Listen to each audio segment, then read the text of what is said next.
So, it all started April 23rd, 1998. I was ready to come into the world, you know? My mom was all pregnant and stuff. She was ready to get me out. 26 hours of labor later, a star was born. Slim. Hey, look. No, but for real, I grew up in MDG primarily, and then from there moved to the South Shore, where I lived for pretty much all my life up until now, and just spent most of my time between school and hanging out with my friends downtown. I was mostly downtown more than anywhere else, doing shit I wasn't supposed to do. When I was a kid, in elementary school and all that, I was always really into the arts, everything that had to do with it. When I went to Royalville for elementary school, shout out to RVS, period, Dragons. They always let us choose our extracurricular activities, and my go-tos were always animals and music.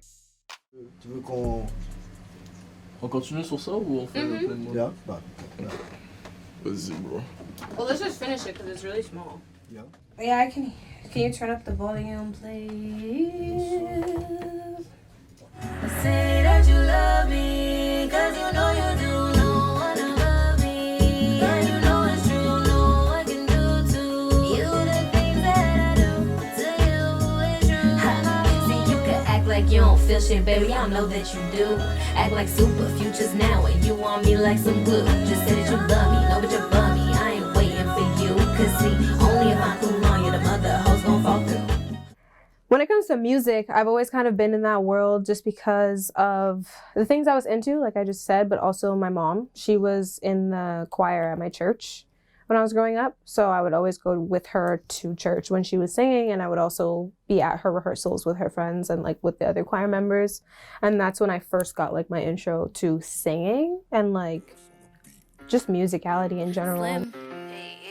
Hop right into it, a flyer than you and your main shorty. Stunting on you at your own party. Your man looking at me and I ain't sorry. If I was to be one of a few female rappers in this city is a great feeling. I feel like it was about time for all of us to come out the woodworks and do what we got to do and add our mark, add our stamp to the scene here, which is the music industry itself heavily dominated by men. So I felt like it was only fitting and it was only gonna happen at a certain time for that to even come to fruition. It feels great to be a part of it. It feels great to be, people have told me I'm a pioneer in it, which is cool, you know? I don't really look at it like that. I'm just having fun. I'm just making art. I'm really just doing what I love. But it's really cool to see that that's the impact that it has on other people, and to inspire other people to feel like they can take up the same space or similar realms is great. And I love that.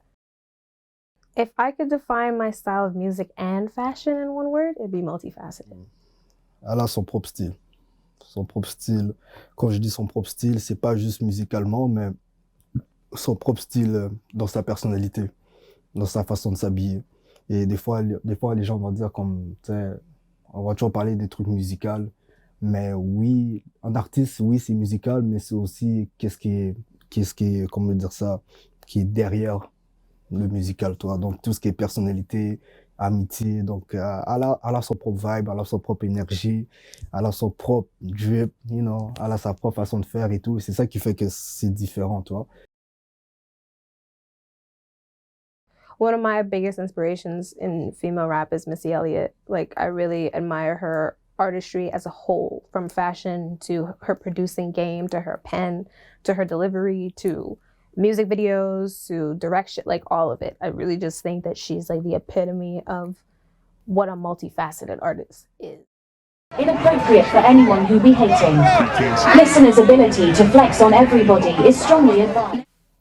Yeah, so my Grammy collab that came out this summer was super lit. It was a big success. We just came out with a t-shirt to go with the drop of Real Talk Radio, which was the EP I dropped in August.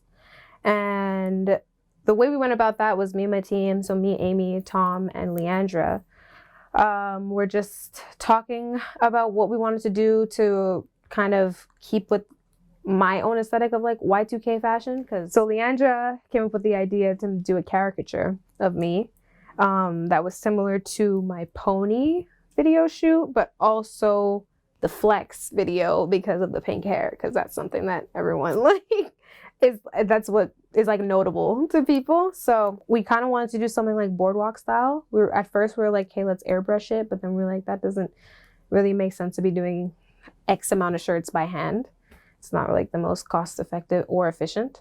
So we ended up doing a picture, which she did and colored and drew, and went with a simple colorway, just that it was all cohesive. And that took about, I think we were talking about that for like maybe 6 to 8 months before it actually happened. We don't take no shit from the police, right? We don't take no shit from the police, right?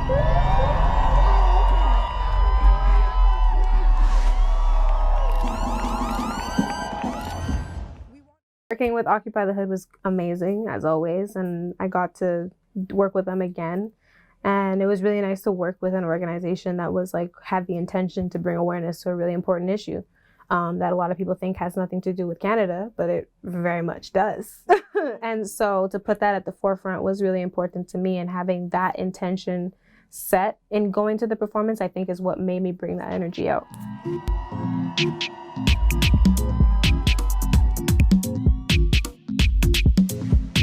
Yes, Occupy the Hood, on est là!